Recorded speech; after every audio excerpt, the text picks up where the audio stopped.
අද අපිට කතා කරන්න තියෙන ළමයි මිශ්‍රණ ක්‍රමයෙන් අයිස් වල විලයනයේ විශිෂ්ට ගුප්තතාවය හොයන්නේ කොහොමද කියලා. දැන් අපි කතා කරන්නේ මිශ්‍රණ ක්‍රමයෙන් කොහොමද ඝන ද්‍රව්‍යක විශිෂ්ට තාපධාරිතාවය හොයන්නේ කියලා. ඒ වගේම තමයි මේ ප්‍රැක්ටිකල් එකත්. හරි අමුතු දෙයක් නැහැ. සරලව කිව්වොත් මිශ්‍රණ ක්‍රමය කියන්නේ මොකද්ද? මිශ්‍රණ ක්‍රමය කියන්නේ මොකක් හරි උෂ්ණත්ව වෙනස් දෙන්නෙක් මිශ්‍ර කරනවා. එතන උෂ්ණත්වය වැඩි එක්කෙනාගෙන් තාපය උෂ්ණත්වය අඩු එක්කෙනා උරා ගන්නවා. ඔය වගේ සරල සිද්ධියන්නේ. එතකොට මම කලිනුත් කිව්වා කලින් ප්‍රැක්ටිකල් එක කරද්දි කොහොමද ඒ කියන්නේ මොන වගේ දෙන්නේද මිශ්‍ර කරන්න ඕන. හොඳට ස්පර්ශ වෙන දෙන්නේද නැත්නම් භාගයට ස්පර්ශනේ ඝන වගේ. ඝන වස්තු එකට තියවොත් මිශ්‍රණ ක්‍රමයක් වෙනවද? නෑනේ ළමයි මිශ්‍රණ ක්‍රමේ සාර්ථක වෙන්න මොකද වෙන්නේ? එක වස්තුවක් නැත්නම් එක ද්‍රව්‍යයක් අනිත් ද්‍රව්‍ය සමග හොඳට ස්පර්ශ වෙන්න ඕන. එහෙනම් ළමයි අපි ඔකට ගොඩක් වෙලාට පාවිච්චි කරන්නේ ඝනයකුයි ද්‍රවයකුයි නේද? මොකද ඒවනේ හොඳට ස්පර්ශ වෙන්නේ. හරි. දැන් මේ ප්‍රැක්ටිකල් එකේදී අපි කතා කරන්නේ අයිස් වල විලයනයේ විශිෂ්ට ගුප්තතාවයනේ. එහෙනම් ළමයි මොකද්ද කරන්න ඕනේ නැත්තේ? අයිස් කැට අරගෙන මොකක් හරි ද්‍රවයකට දාන එක තමයි කරන්න ඕනේ නැත්තේ නේද? මොකේද දාන්නේ? අයිස් ඇතුලේ තියෙන ද්‍රවය මොකද්ද? ජලයට. ජලය දාන්න ළමයි අපි මේ වගේ භාජනයක් ගන්නවා. ද්‍රවය දාන්න භාජනයක් ගන්නවා. අපි ගන්න ඕන භාජනය මොකද්ද? අපි ගන්න ඕන ළමයි උපදැමු කැලරි මීටරයක් නේද? ඔයාලා දන්නවා කලින් අපි මිශ්‍රණ ක්‍රමය ඇසුරින් ඝන ද්‍රව්‍යයක විශිෂ්ට තාපධාරිතාවය හොයන්නේ. ඒකදී අපි ඒකට හේතු කතා කරා. මේකට ගන්න ඕන උපදැමු කැලරි මීටරයක් නේද? මොකද විකිරණය මගින් වන තාපහානිය අවම කරන්න. ඊළඟට ළමයි මේකට දැන් මම ජලය දාන්න එපා. ජලය දාන්න ඕන කොහොමද? ජලය දාන්න ඕන ළමයි මේ පතුල පැරෙන්නද නැත්නම් මේ කට කැපෙන්නද නැත්නම් මේ වගේ යම් මධ්‍යම ප්‍රමාණයක්ද? 1ද 2ද 3ද අපි දාන්න ඕන. 1 මට්ටමටද 2 මට්ටමටද 3 මට්ටමටද? ළමයි අපි හැම කලින් ප්‍රැක්ටිකල් එක කතා කරා වගේ මොකද්ද? දෙවෙනි මට්ටමට වෙනකන් තමයි ජලය දාන්න ඕනේ. ඇයි? ඊට පළවෙනි මට්ටමට මම ජලය දානවා. දැන් මම මේකට පිටින් එකතු කරන්නේ මොනවද? අයිස් කැටනේ. අයිස් කැට එකතු කරාට පස්සේ සමහරලාට මේකේ අයිස් කැට සම්පූර්ණයෙන්ම ජලයෙන් නොවැසී තියෙන්න පුළුවන්. ඒ කියන්නේ අයිස් කැටෙන් කොටසක් උඩ තියෙන්න පුළුවන්. හරි. නැත්නම් අයිස් කැට වැහෙන්න තරම්වත් ජලය නැහැ. එහෙම මොකද වෙන්නේ? මේ අයිස් කැට බාහිරෙන් තාපය උරා ගන්නවා ජලයෙන් නෙවෙයි. එහෙම පරීක්ෂණය වැරදීනේ පරීක්ෂණයට බාධාවක්. අනිත් එක ළමයි අයිස් කැට එකතු කරගම මේ චූටි ජල ප්‍රමාණය නම් ඒවැය උෂ්ණත්වය ශීඝ්‍රයෙන් පහළ බහිනවා. ඒකත් පරීක්ෂණයට බාධාවක් නේ. ඊළඟට මම මේ කට කැපෙන්න වතුර දානවා. හරි? කට කැපෙන්න වතුර දැම්මොත් මොකක් වෙයිද? අයිස් කැට දාලා මෙයා මන්ත කරද්දි මොකද? වතුර එළියට විසික් වෙන්න try කරනවා නේද? එහෙම වුණොත් එතරම් අපිට පරීක්ෂණයට බාධාවක්. හරි. එහෙනම් ළමයි අපි මේකට ජලය දාන්නේ කොච්චරක්ද? මේ කැලරි මීටරයේ පරිමාවෙන් 3න් 2ක් පමණ වෙන්න ජලය දානවා. කැලරි මීටරයේ පරිමාවෙන් 3න් 2ක් වෙන්න ජලය දානවා. ඊළඟට අර සුපුරුදු විදියට තාපහානි ක්‍රම ටික වළක්වන්න ඕන. මොනවද? සන්නයනෙන් තාපය හානිය වළක්වන්න මේ වගේ මේ පරිවාරක සේතු තියෙනවා. නැත්තම් පරිවාරක තන්තු මගින් එල්ලනවා නේද? ඊළඟට සංවහණයෙන් වෙන තාපහානිය වළක්වන්න වටේට පරිවාරක ද්‍රව්‍ය දානවා. වටේට පරිවාරක ද්‍රව්‍ය දානවා මේ වගේ. ඊළඟට වාෂ්පී භවණයෙන් වෙන එක වළක්වන්න මොකද කරන්නේ? මෙතනට දානවා අපි පරිවාරක පියනක්. ඊළඟට ළමයි මෙතනට තව මොනවද දෙන්න ඕන? මෙතනට මේවයි උෂ්ණත්වය මනින්න තියෙන්න ඕන. උෂ්ණත්ව මානයක් ඔය ටිකනේ මූලිකම ටික. හරි. දැන් ළමයි මෙතනදී මොකද්ද වෙන්නේ? අපි අයිස් වල විලයනයේ විශිෂ්ට ගුප්තතාවයෙන් මනින්නේ. විලයනයේ විශිෂ්ට ගුප්තතාවයෙන් අයිස් දිය වෙන අවස්ථාවේදීනේ. දැන් ළමයි එහෙනම් අපි මේකට මික්ස් කරන්න ඕන කවුද? අයිස් කැට. හරි. දැන් අයිස් කැට ගත්තම ළමයි අයිස් කැට තියෙනවා එක එක උෂ්ණත්වය නේද? ඒ කියන්නේ දැන් අයිස් ජලයේ අයිස් බවට පත් වෙන සෙල්සියස් බිඳුවේදීනේ ළමයි. සෙල්සියස් බිඳුවට පල්ලෙහා ඔක්කොම ඒ කියන්නේ ඍණ 1 ඍණ 2 ඍණ 5 ඍණ 10 ඕන එකක් අයිස්නේ. දැන් අපිට මොන අයිස්ද මෙතනදී පාවිච්චි කරන්න වෙන්නේ? හිතන්නකෝ මම මෙන්න මේ වගේ මැද හරියක ඍණ ආගයක අයිස් පාවිච්චි කරනවා. එතකොට අපිට පරීක්ෂණය හරියට කරන්න පුළුවන් ද ළමයි? බෑනේ. මොකද අයිස් කැට එක එක උෂ්ණත්වවල. අපි ගන්න ඕනේ එකම උෂ්ණත්වයේ තියෙන අයිස් කැට සෙට් එකක් නේද? එකම උෂ්ණත්වයේ තියෙන අයිස් කැට සෙට් එකක් ගන්න නම් අපිට තියෙන වඩාත් නිවැරදි සහ හොඳම ක්‍රමය මොකද්ද? අපි ගන්නවා ළමයි සෙල්සියස් බිඳුවේ තියෙන අයිස් කැට. සෙල්සියස් බිඳුව කියන්නේ අයිස් වල ද්‍රවාංකය. කොහොමද ළමයි සෙල්සියස් බිඳුවේ තියෙන අයිස් කැට අඳුරගන්නේ? සෙල්සියස් බිඳුවේ තියෙන අයිස් කැට අඳුරගන්නේ ළමයි එයාලා දිය වෙමින් පවතින අයිස් නේද? සෙල්සියස් බිඳුව කියන්නේ ද්‍රවාංකය නම් මම මේකට දිය වෙමින් පවතින අයිස් ගන්නවා. මොකද ළමයි හිතන්න මම ඍණ දෙකේ ඔක්කොම සෙල්සියස් ඍණ 1ට කියලා හදාගෙන අයිස් කෑල්ල ගන්නවා. ඍණ 2යි කියලා කන්ෆර්ම් කරගෙන කොහොම හරි මම අයිස් කැට සෙට් එකක් ගන්නවා ඍණ 2යි සෙල්සියස් වලදී.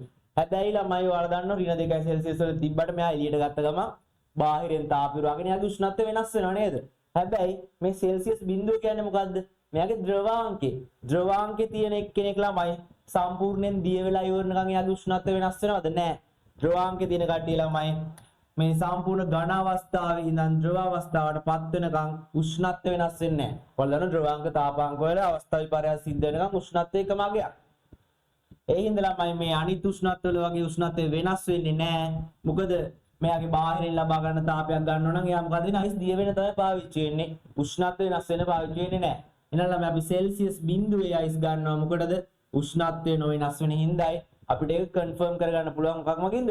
දිය වෙන අයිස් පාවිච්චි කිරීම මගින්. හරි.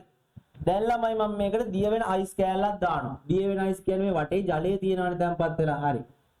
දැන් ළමයි මම මේකට දිය වෙන අයිස් දානවා. හරි. අයිස් දාලා දැන් මම බරක් කිරා ගන්නවා.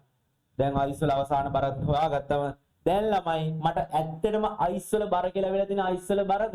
නෑනේ ළමයි. මේ අයිස් එක්ක අනේ ජලයත් ඇවිල්ලානේ. එහෙම වුණොත් හරියනවද? අපි අයිස් කියලා රැවටිලා අයිස් එක්ක ජලයත් අරගෙන නේද? නැත්නම් අයිස් වල බර කියලා අරන් තියෙන්නේ අයිස් වල බර විතරක් නෙවෙයි අයිස් එක්ක ආපු ජලයේ බරත් එක්කමයි. එතකොට ළමයි අපි අයිස් වල බර කියලා වැඩිපුර අගයක් අරගෙන හැබැයි ඇත්තටම ඊට වඩා අඩු අයිස් ප්‍රමාණයක් තමයි වැය වෙලා තියෙන්නේ. අන්න ඒ වෙන සිද්ධිය වළක්වන්න ළමයි අපි මේකට අයිස් කැට දාන්න කලින් මෙයාව පෙරහන් කඩදාසියකින් වියලි පෙරහන් කඩදාසියකින් හොඳට තෙත මාත්තු කරනවා. හරි. අපි මෙතනට ගන්නේ තෙත මාත්තු කරන ලද අයිස්. තෙත මාත්තු කරන ලද අයිස්. හරි. දැන් ළමයි අයිස් කැටත් එක එක සයිස් ඒවා තියෙනවනේ. තඩි අයිස් කැට තියෙනවා, චූඩි අයිස් කැට තියෙනවා, අයිස් කුඩු තියෙනවා. මොනවද අපි පාවිච්චි කරන්න ඕන? ළමයි හිතන්නකෝ තඩි අයිස් කැටයක් දානවා. හරි. මම දානවා වෙන ලොකු අයිස් කැටයක්. ලේන ලොකු අයිස් කැටයක් දැම්මම ළමයි දැන් මේ අයිස් කැටේ ගත්තම සමහරට මෙයා පිට දිය වෙමින් පවතිනවා. මේ පිට දිය වෙමින් පවතින කියන්නේ පිට උෂ්ණත්වය සෙල්සියස් බිඳුවයි. හැබැයි ළමයි මේක ගොඩාක් ලොකු අයිස් කැටයක්නේ. ගොඩාක් ලොකු අයිස් කැටයක් නම් මේ ඇතුළට තාම සෙල්සියස් බිඳුව නැත්නම් ඇතුළට තාම ද්‍රවාංකයට ඇවිල්ලා නැති වෙන්න පුළුවන්. ඇතුළේ උෂ්ණත්වය ඍණ ගණන් වල තියෙන්න පුළුවන්.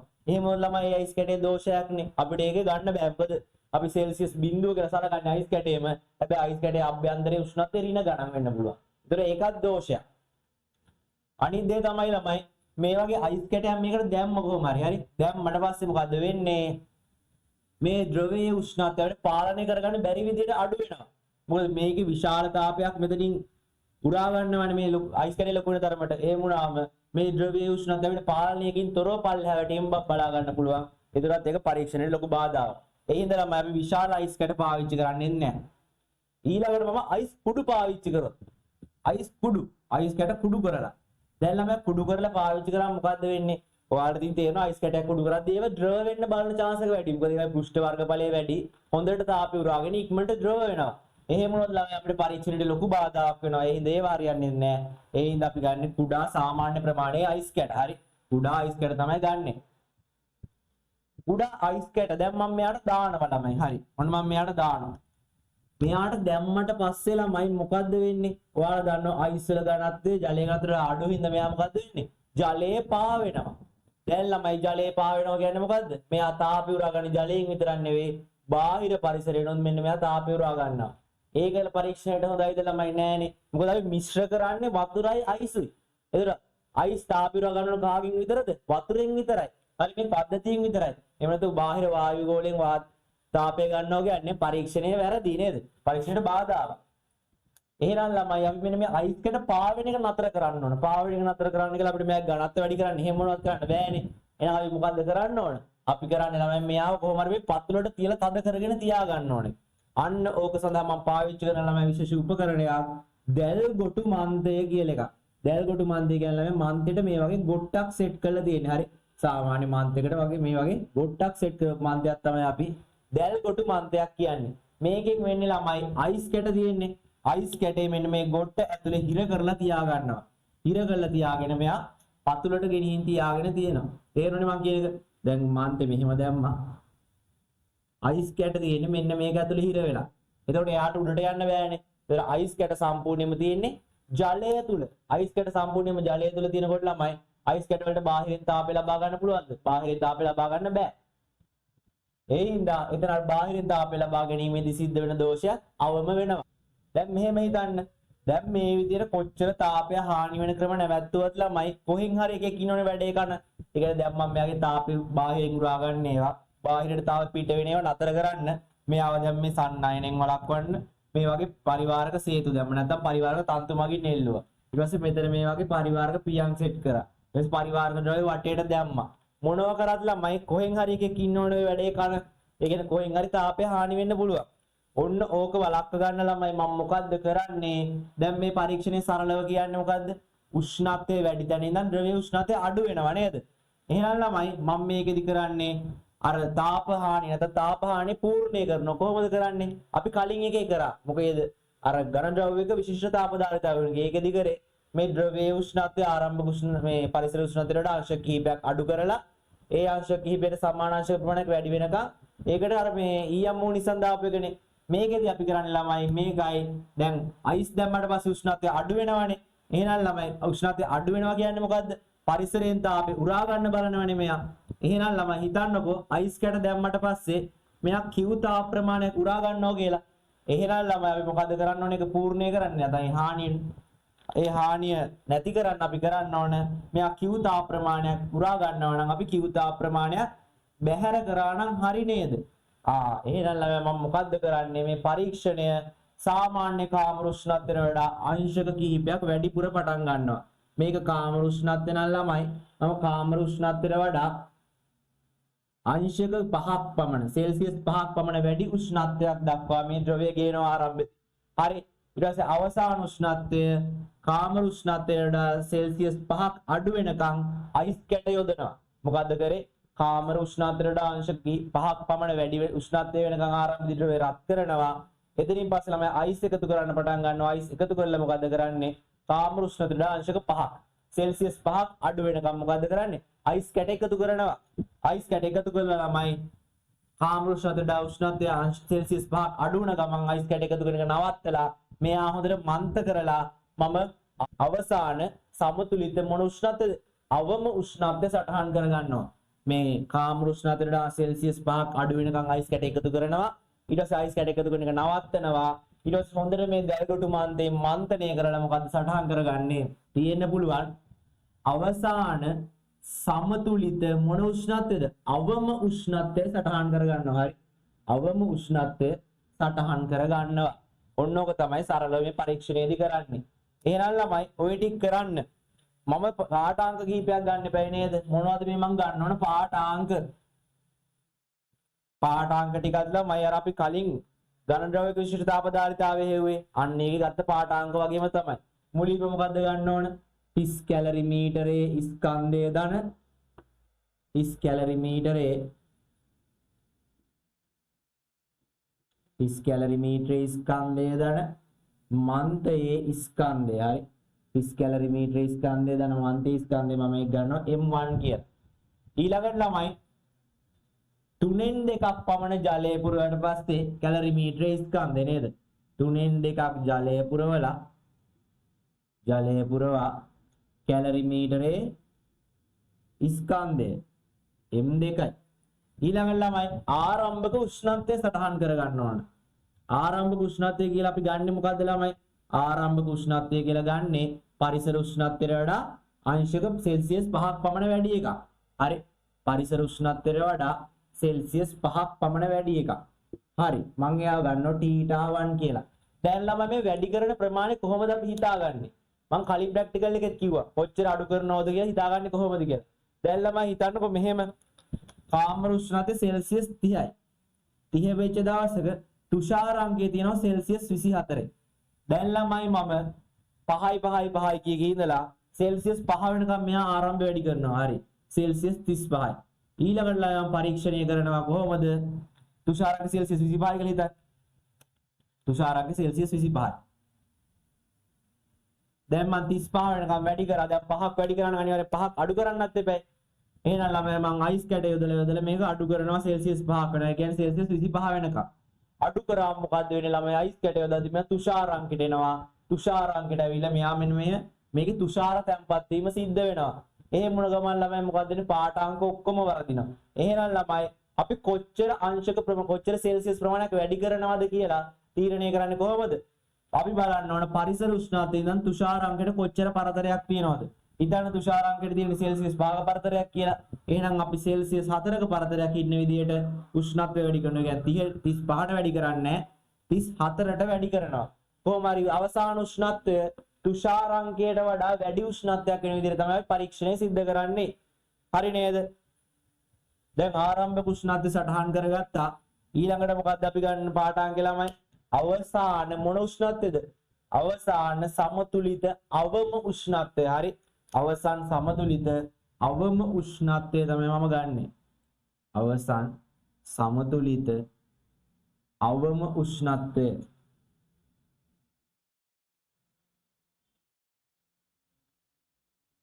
ටීටා දෙක.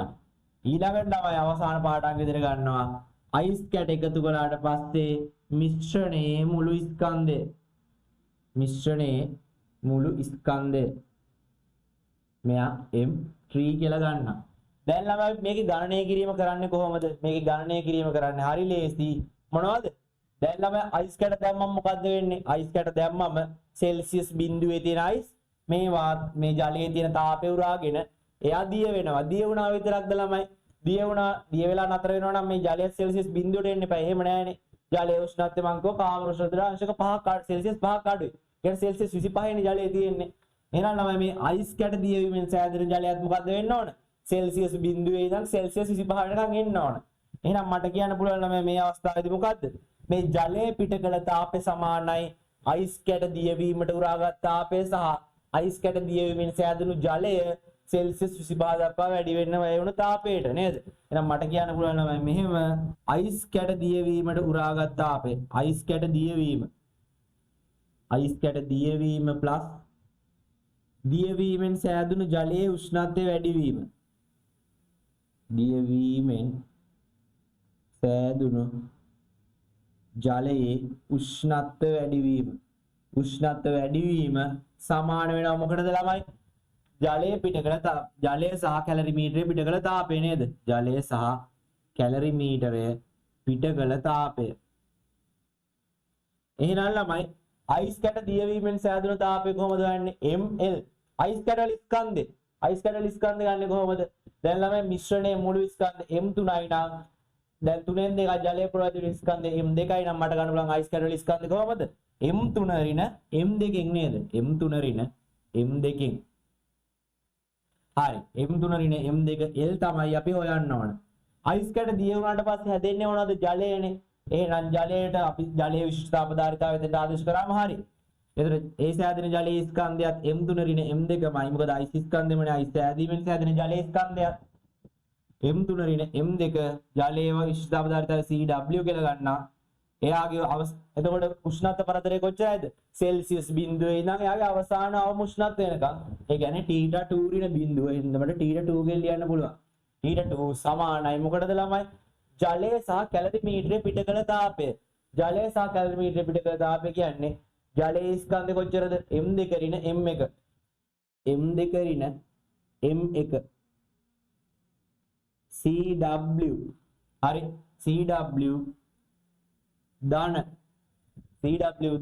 මට කියන්න පුළුවන් කැලරිමීටර ස්කන්ධය m1 එයාගේ විශිෂ්ට තාපදාරිතාවය C මේ ඔක්කොම වැඩි කරනවා මම උෂ්ණත්ව අන්තරයෙන්. මොකද එකම උෂ්ණත්ව අන්තරයනේ. උෂ්ණත්ව අන්තරය කීයද? උෂ්ණත්ව අන්තරය ළමයි θ2 ඍණ θ1. θ2 ඍණ θ1. එතන පැහැදිලිව දින්ද මම මේක උඩින් ලියන්නම් හරියට. මේ ටික මකන්නම් දැන්. මම ලියන්නම් දැන් මොකද මට ආවේ? m3 ඍණ m2l ධන m3 ඍණ m2 Cw θ2 සමානයි ළමයි m2 ඍණ m1 Cw ධන. හරි. Cw ධන m1c m1c වැඩි කරනවා කාගෙන්ද? වැඩි කරනවා ළමයි මෙයාගේ උෂ්ණත්ව අන්තරය කියන්නේ θ2 ඍණ θ1. ඕකෙන් වැඩි කරනවා. දැන් අපිට මෙතනින් ගන්න පුළුවන් ළමයි L වලට ප්‍රකාශනයක් කොහොමද? L සමානයි මේ L තනි කරන්න m2 ඍණ m1 CW ධන M1C තීටා දෙකරින තීටා 1 මේ ධන ටික මේ පැත්තට ගෙනියනවා නේද? මේ ධන ටික මේ පැත්තට ආවම මට ගන්න පුළුවන් M3 රින M2 CW theta 2 CW theta 2 බෙදනවා ළමයි කාගෙන්ද? අයිසොල ස්කන්ධේ M3 රින M2 හරි M3 රින M2 දැන් ළමයි ඔන්න වගේ ප්‍රකාශනයක් එන්නේ. ඕක කටපාඩම් කරන්න දෙන්නේ ඔයාලා දැනගන්න ඕන මොකද්ද? මේව ව්‍යුත්පන්න කරලා ගන්න පුළුවන් නේ. ඔයාලා මෙතන දැනගන්න ඕන. අයිස් කැට දියවීමෙන් අවශ්‍ය තාපය සහ දියවීමෙන් සෑදෙන ජලයේ උෂ්ණත්වය වැඩි වීමට අවශ්‍ය තාපය උරා ගන්න කාගෙන්ද? කැලරිමීටරය සහ ජලයෙන්. එතකොට ළමයි දැන් ඔයාලගෙන් ප්‍රශ්නයක් ඇහුවොත් ස්ට්‍රක්චර්ඩ් එකක අපි මේ ගන්න පාඨාංක අතරින් වඩාත්ම නිවැරදි වෙන්න ඕන පාඨාංකය මොකද්ද කියලා. මොකද්ද? හොඳට බලන්න. මෙන්න මේ අයිස්වල ස්කන්ධ මේ යට තියෙන පදේ. අයිස්වල ස්කන්ධ නේද මේ යට තියෙන්නේ. හිතන්නකෝ අයිස්වල ස්කන්ධ වැඩිපුර ආවමට. අයිස්වල ස්කන්ධ වැඩිපුර ගන්නවා. අයිස්වල ස්කන්ධ වැඩිපුර આવොත් මොකද්ද වෙන්නේ ළමයි? මෙන්න මේ විලයනීය විශිෂ්ට ගුප්තතාපය සත්‍ය අගයට වඩා අඩු වෙනවා. මේක බෙදීමක් නේ. ඒ හින්දා අයිස්වල ස්කන්ධ චුට්ටක් වෙනස් වුණත් මෙන්න මේ අගේ ළමයි විශාල වශයෙන් වෙනස් වෙනවා. තේරුණානේ? ඒ හින්දා මෙන්න මේ අයිස්වල ස්කන්ධ ගණින්දී අපි පරිම සැලකිලිමත් ගන්න ඕන දෙත මාතු කරලා අන්න ඒ විදිහට තමයි ගන්න ඕන. තේරුණානේ? ඊළඟට ළමයි ඔය ටික තමයි ප්‍රධාන වශයෙන් දැනගන්න ඕන. ගන්නකෝ ඔයාලගේ ප්‍රැක්ටිකල් නෝට් එක. ප්‍රැක්ටිකල් නෝට් එක බලමු අපි. ඔයාලට දාලා තියෙන නෝට් එක මම. බලන්න මොනවද අවශ්‍ය උපකරණ දීලා තියෙනවා. කැලරිමීටරයක්, දැල්කොටු මන්තයක්, උෂ්ණත්වමානයක්, තුලාවක්, සෙල්සියස් බිඳුවේ පවතින අයිස් කැට කිහිපයක්, පෙරහන් කඩදාසි, ජලයේ සහිත බීකරයක්. හරි. ක්‍රමය වියලි පිරිසිදු හිස් කැලරිමීටරයේ සහ මන්තයේ ස්කන්ධ කිරා ගන්න. කැලරිමීටරෙන් 3/2ක් පමණ පිරෙන තෙක් ජලය දමන්න. කැලරිමීටරයේ සහ ජලයේ ස්කන්ධ කිරා ගන්න. කාමර උෂ්ණත්වය සටහන් කරගන්න. කැලරිමීටරයේ ජලයේ උෂ්ණත්වය එම උෂ්ණත්වයට අංශ සෙල්සියස් 5ක් පමණ වැඩි උෂ්ණත්වයකට පැමිණි පසු නිවැරදි ලෙස ලබා ගන්න. පෙරහන් කඩදාසියෙන් වියලෙමින් කුඩා අයිස් කැබලි වරකට එක බැගින් කැලරිමීටරය තුළට දමා දැල්ගොටු මන්තයෙන් දිය යට ගිල්වා අයිස් කැබැල්ල සම්පූර්ණයෙන් දිය වන තුරු හොඳින් කලතන්න. ළමයි ඔන්න මට මිස් වෙච්ච පොයින්ට් එකක් තියෙනවා. මොකද්ද? මේකට දාන්න ඕන අයිස් කැට කොහොමද? වරකට එක බැගින්. හරි. වරකට එක බැගින් අයිස් කැටයක් දාලා හොඳට මන්ත කරනවා යා දිය වෙනකම්. මොකද දැන් මතකද මම කිව්වා මෙයාගේ උෂ්ණත්වය මොකද්ද වෙන්න ඕන ළමයි? මෙයාගේ උෂ්ණත්වය මම කිව්වා කාමර උෂ්ණත්වයට වඩා අංශක 5ක් වැඩිපුර පටන් ගත්තා නම් කාමර උෂ්ණත්වයට වඩා අංශක 5ක් අඩු වෙනකන් අයිස් කැට එකතු කරන්න කියලා. දැන් බැරි වෙලාවත් අයිස් කැට ගොඩක් මම මේකට දානවා. හරි. අයිස් කැට එකක් නැතුව අයිස් කැට ගොඩක් දානවා. ළමයි එහෙම දැම්මම අපිට මෙන්න මේ උෂ්ණත්වය පාලනය කරගන්න බැරි වෙන්න පුළුවන්. මොකද අයිස් කැට ගොඩක් එකපාර දැම්මොත් උෂ්ණත්වය ශීඝ්‍රයෙන් පහළ බහින්න පුළුවන්. සමහරට අපිට මෙයාට වඩා උෂ්ණත්වය අඩුවීමක් සිද්ධ වෙන්න පුළුවන්. ඒක ප්‍රැක්ටිකල් එකට දෝෂයක් නේ. ඒ හින්දා මම උෂ්ණත්වය ගානට බැලන්ස් කරන්න ඕනේ. ඉතින් අපි දාන්නේ වරකට එක අයිස් කැබැල්ල ගානේ. තේරුණා නේද? වරකට එක අයිස් කැබැල්ල ගානේ තමයි දාන්නේ. හරි. මිශ්‍රණයේ උෂ්ණත්වය කාමර උෂ්ණත්වයට වඩා සෙල්සියස් අංශක 5ක් පමණ අඩු වූ විට අයිස් එකතු කිරීම නවතා මිශ්‍රණයේ නිවැරදි උෂ්ණත්වය ලබා ගන්න. කැලරිමීටරය සහිත මිශ්‍රණයේ අවසාන ස්කන්ධය මැන ගන්න. හරි. වැදගත් කියන කරුණු ටික බලන්න. වැදගත්. අයිස් එකතු කිරීමට පෙර පද්ධතිය උෂ්ණත්වය පරිසර උෂ්ණත්වයට අංශ කිහිපයකින් වැඩි කිරීම සහ අවසාන මිශ්‍රණයේ උෂ්ණත්වය. හරි. ඒක කලින් කතා කරන්නේ අපි. ඔතන වැදගත් දෙයක් තියෙන්නේ. හරි. බලනවා අන්තිම ටික. මිශ්‍රණයේ අවම උෂ්ණත්වය තුෂාරාංකයට වඩා අඩු වූ විට අඩුවහොත් වාතයේ ඇති ජල වාෂ්ප කැලරිමීටරය මත සංගණනය වීම නිසා පරීක්ෂණය දෝෂ සහිත වේ. එබැවින් තුෂාරාංකය අනුව උණුසුම් ජලයේ උෂ්ණත්වයත් මිශ්‍රණයේ අවසාන උෂ්ණත්වයත් වෙනස් කර ගත යුතුය. මේ අනුව මිශ්‍රණයේ අවසාන උෂ්ණත්වය තුෂාරාංකයට වඩා පහළ වැටීම වළක්වා ගත හැකිය. හරි. මේ පරීක්ෂණයේදී වඩාත්ම සැලකිලිමත්ව හා නිවැරදිව ලබා ගත යුතු පාඨාංකය එකතු කරන අයිස් ස්කන්ධයලු. හරිනේ මං කිව්වා. මෙම රාශි මැනීමේදී සිදුවන සුළු දෝෂයක් වුවද අවසාන ප්‍රතිඵලයට විශාල බලපෑමක් ඇති කරයි. L සඳහා අඩු අගයක් ලැබීමට හේතු මොනවද ළමයි? මේ විලයනීය උෂ්ණගුප්තාප සඳහා අඩු අගයක් ලැබීමට හේතු පළවෙනි එක දීලා තියෙනවා ස්කන්ධය වැඩිපුර වරදවා ගැනීම. දැන් මෙතන මම ජලයේ තෙත මාත්තු කරන්නේ නැතුව තිබ්බනම් ළමයි මොකද්ද වෙන්නේ? අයිස් වල ස්කන්ධය කියලා අයිස් වල ස්කන්ධවල වැඩි ස්කන්ධයක් එන්නේ. එහෙම වුණොත් විලයනීය උෂ්ණගුප්තාපයේ අඩු අගයක් එනවා. අයිස් සමග ජලයේ පද්ධතිය ඇතුළු වීම හරි පරිසරයෙන් තාපය අවශෝෂණය වී තිබීම. දැන් පරිසරයෙන් තාපය අවශෝෂණය වෙන්නේ මොකද්ද වෙන්නේ ළමයි? පරිසරයෙන් තාපය අවශෝෂණය වුණු සරලව වෙන්නේ දැන් අපි මෙතන ගන්නේ සම්පූර්ණ තාපෙම අයිස් කැට මගින් උරාගත්තා කියලානේ. ඒ කියන්නේ අයිස් කැට මගින් සම්පූර්ණ තාපෙම ජලයෙන් උරාගත්තා කියලානේ. හැබැයි දැන් මෙහෙම නෙවෙයි වෙලා තියෙන්නේ පරිසරයෙන් තාපය උරාගත්තා කියන්නේ අයිස් කැට වලින් කොටසයි ජලයෙන් උරාගන්න. ඊටු ටික පරිසරයෙන් උරාගෙන ඇවිල්ලා තියෙන්නේ. ඒ කියන්නේ ළමයි මෙන්න මේ කොටස. ඒ කියන්නේ ජලය සහ කැලරිමීටරය පිට කරන තාපය සත්‍යයගේ නෙවෙයි ඊට වඩා අඩු වගයක්. මේක අඩු වගයක් කියන්නේ ළමයි මේක ඇත්තටම අඩු වෙනවා. තේරුණානේ? සත්‍යයගේ වඩා අඩු වගයක් තමයි අපිට මෙතනට එන්නේ. මේ කොටස අඩු වෙනවා කියන්නේ එළුත් අඩු වෙනවා. තේරුණා නේද? ඊළඟට පද්ධතියේ තුෂාරාංකයට වඩා පහළ උෂ්ණත්වයට එළඹී තුෂාර තැම්පත් වීම. මොකද්ද ළමයි එතෙන්දි වෙන්නේ තුෂාර තැම්පත් වෙන සීන් එක? දැන් හිතන්නකෝ උෂ්ණත්වය අඩු වෙනවා කියලා උෂ්ණත්වය අඩු වුණාම මොකද්ද වෙන්නේ? මේ මෙන්න මෙතන තියෙන වාත අංශු වාෂ්ප මොකද්ද වෙන්නේ? තාපේ උරාගෙන.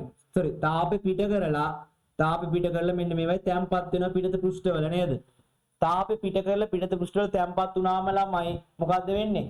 බාහිර පරිසරයෙන් මේ භාජනයේ තාපය උරාගත්ත වෙනවනේ. ඇයි දැන් තුෂාරාංකයට පහළ වෙන්න ගන්නේ? බාහිරේ තියෙන වායු අංශු ජල වාෂ්ප මේකට තාපය දීලා එයා මේවයි තැම්පත් වෙනවා. එතකොට ළමයි අපිට බාහිර පරිසරයෙන් තාපය උරා ගැනීමක් සිද්ධ වෙනවා. එතකොට මේ ජලයේ පිට කරපු තාපයට අපිට එන්නේ අඩු වගයක්. හරි. ඇත්තටම එන්න ඕන වගේ නෙවෙයි අඩු වගයක් එන්නේ. ඒ හින්දා අපිට විලයනයේ විශිෂ්ට ගුප්ත තාපය අඩු වගයක් තමයි ලැබෙන්නේ. තේරුණා නේද? ඒ සඳහා වැඩි අගයක් ලැබීමට හේතු වරදව අයිස්කන්ධය අඩුවෙන් වෙන තිබීම. ස්කන්ධ වලට අඩුවෙන් මැන්නොත් එල්ට වැඩි අගයක් එනවා. හරි. අයිස් කැටවල උෂ්ණත්වය සෙල්සියස් 0.9 එයටත් වඩා අඩු වගයක පැවතීම. හරි. දැන් ළමයි බැරි වෙලාවත් සෙල්සියස් 0.1 අයිස් කියලා අපි සෙල්සියස් 5 ඍණ 5 වගේ අයිස් ගත්තොත් මොකද්ද වෙන්නේ? සෙල්සියස් ඍණ 5 වගේ අයිස් ගත්තොත් වෙන්නේ ළමයි මෙන්න මේ දැන් අපි මෙතනදී ගත්තේ අයිස් කැට දියවීමට අවශ්‍යතාවය කියලානේ. අයිස් කැට දියවීමට විතරක් නෙවෙයි අයිස් කැටවල උෂ්ණත්වයගේ ද්‍රවාංකයට එන්නත් මෙතනින් තාපේ ප්‍රමාණයක් වැය වෙනවා. ඒ කියන්නේ මෙතෙන්ට තව ප්‍රමාණයක් එකතු වෙනවා Q ප්‍රමාණයක්. හරි. Q ප්‍රමාණයක් එකතු වෙනවා කියන්නේ ළමයි මොකද්ද? දැන් L තනි කරද්දී අපි සමීකරණ ඇසුරෙන් හිතමු. එතකොට මට මේ පැත්තට තව ඍණ Q පදයක් ඇඩ් වෙනවා. හරි. හැබැයි අපි ඒක පරීක්ෂණෙදි සලකන්නේ නැහැනේ ඍණ Q පදයක්. ඒ කියන්නේ කොච්චර තාපයක් පුරා ගන්නවද කියලා සලකන්නේ නැහැනේ. ඇත්තටම මෙයා ඇඩ් වෙන්න උනත් අපි ඇඩ් කරලා නැහැ. මොකද අපි හිතන් ඉන්නේ සෙල්සියස් 0.1 කියලා. එහෙම වුණොත් ළමයි මේ L ට ලැබෙන්නේ 70කට වඩා වැඩි අගයක්. මොකද මේ Q අගයත් එක්කම තමයි L ට ලැබෙන්නේ නේද? මොකද අපි මේ Q අගය අඩු කරලා නැහැනේ. අපි ඒක දන්නේ නැහැනේ. අන්න ඒ හින්දා L ට වැඩි අගයක් එන්නේ. ඒ හින්දා අපිට කියන්න පුළුවන්.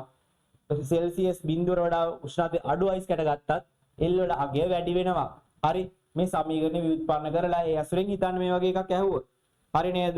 ඔන්න ඔය ටික තමයි ළමයි මේ ප්‍රැක්ටිකල් එකේ වැදගත් කරුණු ටික. මහ ලොකු අමාරු ප්‍රැක්ටිකල් එකක් නෙවෙයි. ඒ හින්දා හොඳට ප්‍රැක්ටිකල් එක දැන් මම සාකච්ඡා කරේ හොඳට ආන් හිටියනම් ඊළඟට ඔයාලා ප්‍රැක්ටිකල් නෝට් එක බලන්න. නෝට් එක බලලා පාස් පේපර්ස් ස්ට්‍රක්චර් ටික කරන්න. හරිද? ශිෂ්‍යයෙකුට පාසල් පරීක්ෂණාගාරයේදී මිශ්‍රණ ක්‍රමය භාවිතා කර අයිස් වල විලයනයේ විශිෂ්ට ගුප්ත දාපය නිර්ණය කිරීමට අවශ්‍ය ඇත. ජලය හදාගු කැලරිමීටරයක් අයිස් සහ පරීක්ෂණයට අවශ්‍ය අනෙකුත් දේ සපයා ඇත. කැලරිමීටරය තුළ ජලයේ ආරම්භක උෂ්ණත්වය කාමර උෂ්ණත්වයට පහළ ඉහළ හෝ සමාන විය යුතුද? දැන් ළමයි මේ මිශ්‍රණ ක්‍රමයෙන් විලයනයේ විශිෂ්ට ගුප්ත තාපය හොයනකොට අපි මොකද්ද කරේ? කාමර උෂ්ණත්වයට අංශ කිහිපයක් සෙල්සියස් අංශ කිහිපයක් වැඩි ජලයනේ පාවිච්චි කරේ. එහෙනම් ඉහළ විය යුතුය. B කියනවා ඉහත ඒහි ඔබගේ පිළිතුරට හේතුව දෙන්න. මොකද්ද ළමයි උෂ්ණත්වය වැඩි එකක් ගන්න හේතුව? පරිසරයේ සමග ඇතිවන තාපහෝ මාරුව හානි පූර්ණය කරන්න නේද? පරිසරයේ සමග ඇතිවන තාපහෝ මාරුව හානි පූර්ණය කිරීම සඳහා. C කොටස අහනවා කැලරිමීටරය තුළට අයිස් එකතු කිරීමේදී ශිෂ්‍යයා විසින් අනුගමනය කළ යුතු පූර්වපායන් 3ක් දෙන්න. දැන් කැලරිමීටරයට අයිස් එකතු කරද්දී ශිෂ්‍යයා අනුගමනය කරන්න ඕනේ මොනවද ළමයි? පළවෙනි මේක තමයි කැලරිමීටරයේ පළවෙනි මේක මොකද්ද? අයිස් කැබැල්ල හොඳට තෙත මාත්තු කරන්න ඕන. අයිස් කැබැල්ල හොඳට තෙත මාත්තු කරන්න ඕන. ඊළඟට ළමයි වරකට එක අයිස් කැබැල්ල වගින් දාන්න ඕන නේද? වරකට එක අයිස් කැබැල්ල බැගින් දාන්න ඕන. වරකට එක බැගින් දාන්න ඕන. ඊළඟ එක ළමයි කුඩා අයිස් කැබලි පාවිච්චි කරන්න ඕන නේද? මොකද විශාල අයිස් කැබලි හරි අයිස් කුඩු හරි පාවිච්චි කරොත් හරියන්නේ නැහැ. ඒ හින්දා කුඩා අයිස් කැබලි පාවිච්චි කරන්න ඕන. හරි. ප්‍රධානම එක මොකද්ද? හොඳට තෙත මාත්තු කරන්න ඕන. ඊළඟට වරකට එක බැගින් දාන්න ඕන. ඊළඟට අපිට කියන්න පුළුවන් විශාල අයිස් කැබලි නේ කුඩා අයිස් කැබලි පාවිච්චි කරන්න ඕන. D අහනවා. අයිස් සහ ජලයේ මිශ්‍රණය මන්ථනය කිරීමේදී අයිස් කැබලි ජලය මත පා නොවිය යුතුය. මෙයට හේතුව කුමක්ද? දැන් ළමයි අයිස් කැබලි ජලයේ මන්ථනය කරද්දී අයිස් කැබලි පහ වුණොත් මොකද වෙන්නේ? හොඳට හිතන්න. එයා පරිසරයෙන් තාපය උරා ගන්නවා. ඒ වුණත් පරීක්ෂණයට බාධාවක්. ඒක ලියන්න. අයිස් පිටත පරිසරයෙන් තාපය ලබා ගැනීම වැළැක්වීමට. හරි. අනවශ්‍ය වැල් බයිල වලට අවශ්‍ය පොයින්ට් එක ලියන්න ඕන. හරි.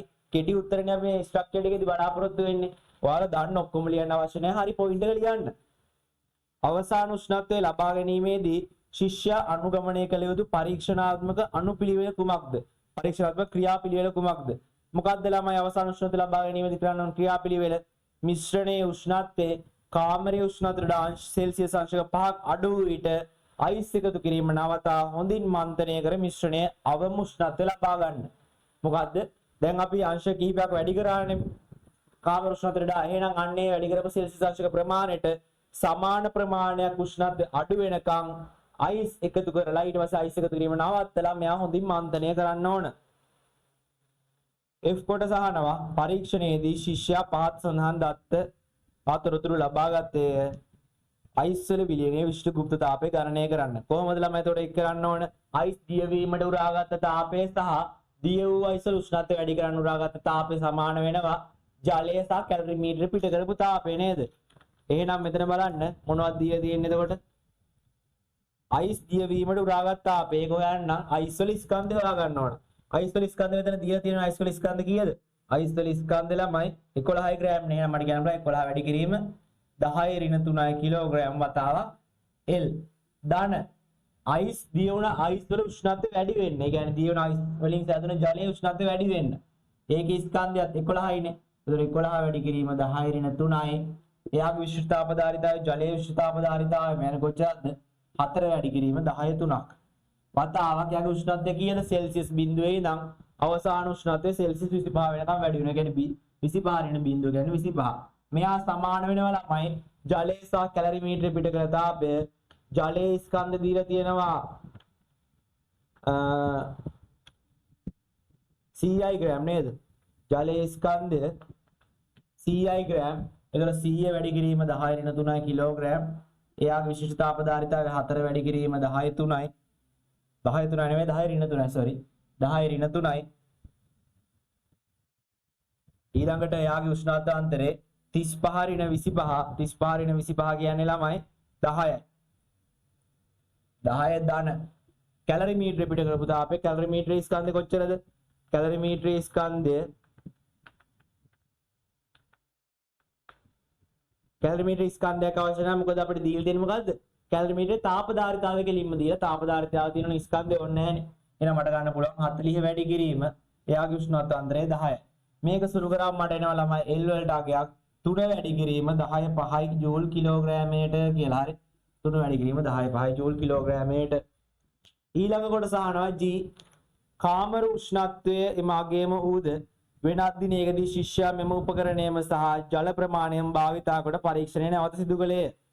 නමුත් අවසාන උෂ්ණත්වය සෙල්සියස් 25 ලබා ගැනීමේදී කැලරිමීටර පෘෂ්ඨය මත තුෂාර සෑදී ඇති බව නිරීක්ෂණය කළේය.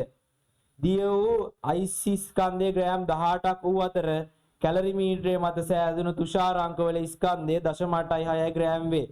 තුෂාරාංකයේ සෙල්සියස් 25 බවද ජල වාෂ්ප ඝනීභවනයේදී මුදාහරන ලබන තාපය සම්පූර්ණයෙන්ම කැලරිමීටර මගින් අවශෝෂණය කළ බවද උපකල්පනය කරමින් මෙම අවස්ථාවේ වාෂ්පීකරණයේ විශිෂ්ට ගුප්ත තාපය ගණනය කරන්න.